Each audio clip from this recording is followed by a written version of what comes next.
네, 안녕하십니까. 정인태 신지식인 TV입니다. 저는 국립한국복지대학교 특임교수를 역임한 정인태입니다. 네, 발달장애 극복은 가능해요. 두 번째 시간입니다.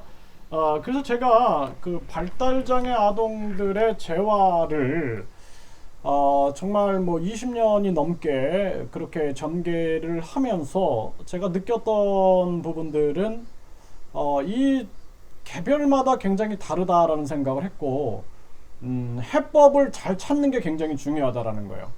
그래서 이 장애 아동들이 다 다양하다라는 거죠. 굉장히 다양하기 때문에 그 인간이라는 존재가 얼마나 다양합니까? 다 다르잖아요. 눈빛도 다르고, 우리가 이 홍채가 다 다르다 그러죠. 목소리도 다르고, 또 지문도 다르고, 그리고 다 뭐 생각도 다르죠. 비슷할 수는 있어서 다른 거 다르죠, 다. 네, 그리고 이 뭐 유전자도 다 다르잖아요. 그렇기 때문에 인간이라는 존재는 다 다르기 때문에 이 발달장애 재활을 전개할 때도 보면은 모두 다 좀 다르다라는 그러한 입장을 우리가 생각을 안 할 수가 없고, 개별화 재활을 해야 한다는 거예요. 개별화 재활. 그 개별화를 시켜서 아이한테 확실한 재활 계획을 수립하고 전개 나갔을 때 우리가 효과를 볼 수가 있다라는 거죠. 이 발달장애 극복 가능해요. 이제 이 두 번째 시간인데, 발달장애 극복은 가능해요. 첫 번째 시간 강의를 꼭 들어주세요. 그리고 이 강의를 들으시면 좋겠어요.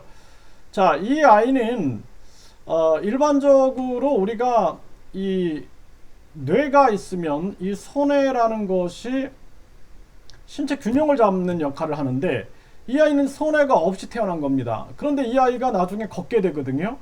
그래서 의사 선생님은 걸을 수 없다, 이렇게 이제 판명을 내리죠. 그래서 어머니가 이제 절망에 빠지는데, 결국엔 아이가 걷게 되는 그러한 사례를 보면서 제가 이 극복 가능성에 대한 말씀을 드리도록 하겠습니다.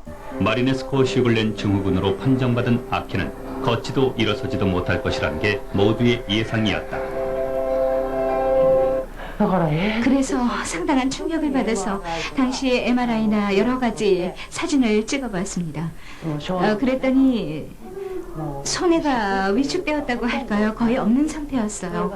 그런 사실을 알고 나서 여러 의사 선생님께 보였더니 우리 아이의 손해는 쥐의 손해보다도 적을 정도로 거의 없다고 하셨어요. 그래서 평생 걸을 수 없을 거라고 진단을 하셨죠. 손해는 우리 몸의 균형과 운동 감각을 담당하는 것이다. 이것은 정상화의 손해. 그리고 이것은 아키의 뇌사진이다. 육안으로도 손해가 있어야 할 부분이 거의 비어 있음을 볼 수 있다.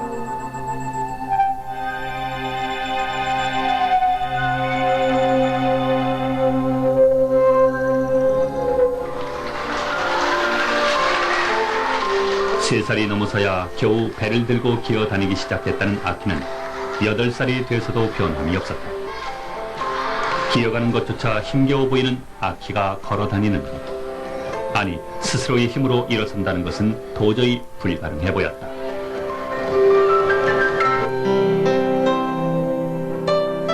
열 살이 되더니 아키는 모든 사람들을 놀라게 했다. 조금씩 걷기 시작했던 것이다.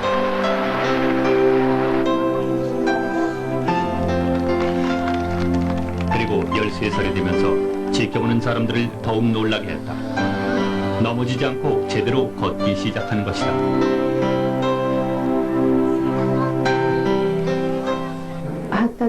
마리네스코 시골레는 발달을 심각하게 저해시키는 상당히 어렵고 아주 희귀한 질병입니다. 내가 알고 있는 다른 사례의 환자들은 전혀 걷질 못하는데, 아키가 그렇게 걸을 수 있게 된 것은 나로서도 예상 밖의 일이었습니다. 자, 이거는 이제 그러니까 의사는 어떻게 생각한 거예요? 이제 현상을 본 거죠. 손해가 없으니까 못 걸어. 그런데 저 선생님들은 이 희망을 가졌던 거예요. 선생님과 부모님은 희망을 가졌던 겁니다. 정말 눈물이 날 것 같아요. 그렇죠? 저도 눈물이 날 것 같아요. 그래서 희망을 갖고 계속 노력을 하는데, 그 노력이 굉장히 현실에 맞는 노력을 했다라는 거예요. 배를 뒤집기를 시키고 아직 이제 이렇게 기어가고 배를 들지 않았지만 기어가고 배를 들고 기어가고 그 순서에 맞는 노력을 뭐 한 8년 동안 변화가 없어도 끊임없이 또 노력을 하고 또 3년 동안 변화가 없어도 끊임없이 노력을 하고 또 3년 동안 변화가 없어도 또 노력을 해서 결국에는 이런 엄청난 기적을 일으켰는데 사실상 기적이 아니라 뭐예요? 노력의 결과인 거예요. 노력의 결과. 그래서 이거는 특이한 경우가 아니라 이렇게 가능하다라는 거예요. 이거는 그 선생님과 부모님들의 현실적인 노력인 거예요. 현실적인 노력이 가능하게 만들었다라는 거예요. 그래서 이 세상은 모든 게 다 인과의 법칙이라는 게 존재합니다. 원인과 결과가 있는 거예요. 그러니까 인과의 법칙에 의해서 현실이 그 결정체인데 현실에 가장 적합한 프로그램을 진행을 하면서 결국에는 이러한 놀라운 결과를 만들어낸 것이다. 이렇게 볼 수가 있는 거죠. 네, 좀 더 볼게요. 그렇다면 아키의 뇌엔 어떤 변화가 있었던 것일까?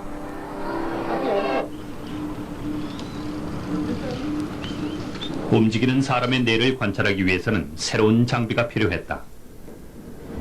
현재 이곳에서는 광토포그래피라는 뇌활동 계측 장비를 개발, 실험이 진행되고 있었다. 9살의 오시노 역시 손해가 없지만 아키와 같은 재활 과정에 성공한 케이스였다.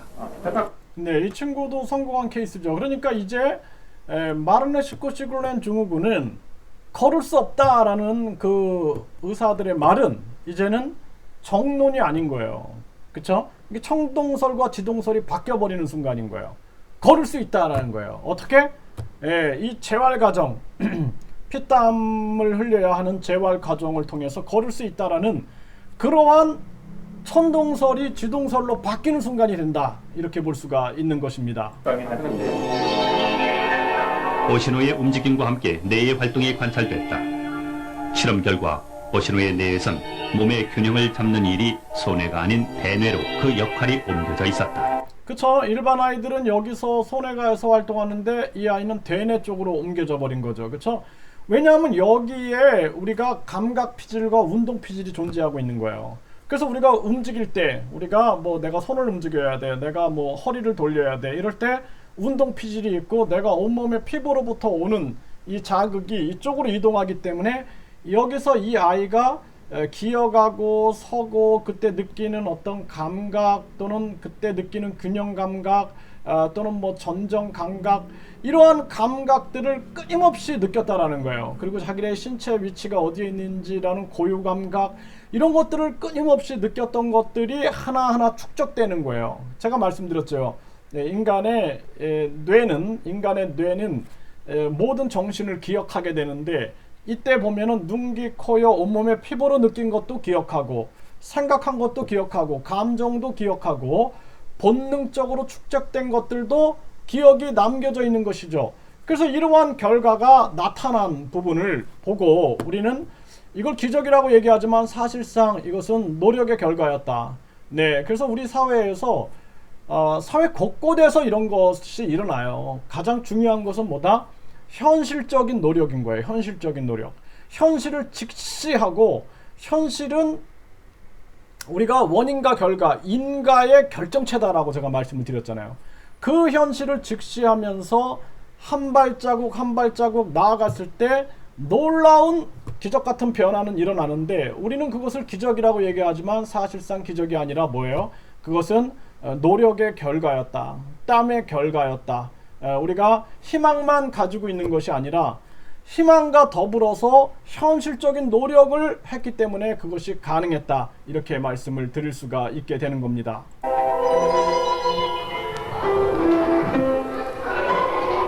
그렇다면 이와 같은 뇌의 변화를 리듬놀이가 가능하게 했을까? 리듬놀이의 동작을 보면 아기가 발달하는 과정과 닮아 있다. 몸을 뒤집고 배밀이를 하고 기어다니고 그리고 걷고 뛰고, 마치 아이들에게 걷기까지의 과정을 가르치려는 듯한 모습에서 우리는 진화라는 단어를 떠올리게 됐다.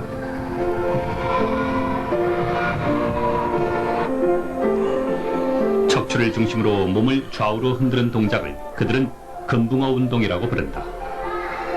말 그대로 물고기의 움직임에서 따온 동작이다. 최초의 척추동물인 물고기. 우리는 그 움직임과 신생아가 보여줬던 반사에서 공통점을 찾을 수 있었다.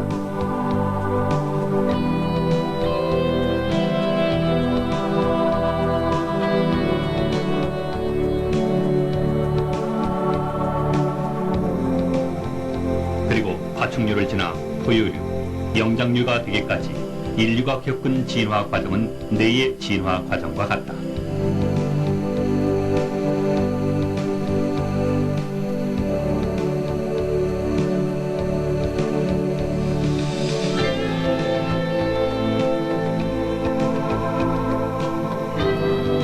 그렇다면 아기들은 걷기까지 그 진화의 과정을 빠르게 반복하고 있었던 것은 아닐까? 그리고 그 과정을 되돌려 줌으로써 내 장애 극복에 힘을 주었던 것은 아닐까? 네, 그러니까 이제 이거를 진화 입장이 아니라 이거 발달 입장으로 봐야 돼요. 발달 입장. 그래서 인간의 발달은 끊임없이 진행이 되고 있다라는 거예요. 그 진행이 되고 있다라는 측면들을 우리가 봐야 한다라는 거예요. 그래서 이 뭐 악어라든지 물고기라든지, 물고기는 물고기의 한계가 있잖아요. 한계, 발달되는 한계가 다 있어요. 한계가. 근데 인간의 뇌 발달에는 사실상 한계가 있을까, 이런 의문을 갖지 않을 수가 없어요. 왜냐하면 아인슈타인이라든지 뉴턴이라든지, 또는 지금 우리가 우주로 가고 있는 우주선을 개발하는 걸 보면은 인간의 능력은 정말 놀랍다. 끊임없이 인간은 발달돼 나가고 있다라는 거예요. 그래서 저는 진화론적인 입장은 저는 반대하는 입장이고요. 진화론은 아니고, 그렇다고 뭐 제가 종교가 있는 사람은 아닙니다. 과학적으로 객관적으로 봤을 때 이것은 발달의 하나의 과정이다라는 거예요. 그 발달의 과정을 현실에 맞춰서 진행했을 때 끊임없이 인간은 발달돼 나갈 수 있다라는 측면들을 완벽하게 보여준 사례다, 이렇게 볼 수가 있겠습니다. 네, 궁금한 점이 있으시면은 계속 댓글을 남겨주시면은 제가 이어서 영상을 만들어 드리고 있고요. 진짜 뭐 장애를 겪고 있는 많은 가정에 희망이 됐으면 좋겠고, 그리고 현실적인 노력을 통해서 아이들이 점점 향상돼 나가는 이런 일들이 확고하게 전개되고 있다. 그래서 우리나라 장애아동 발달 재활 현장이 혁신을 해야 됩니다. 혁신하지 않고서는 안 돼요. 그래서 많은 세금을 들여서 지금 전개하고 있는데, 진짜 아이들과 가족에게 필요한 혁신이 일어나야 된다. 제가 그런 부분을 말씀을 드립니다.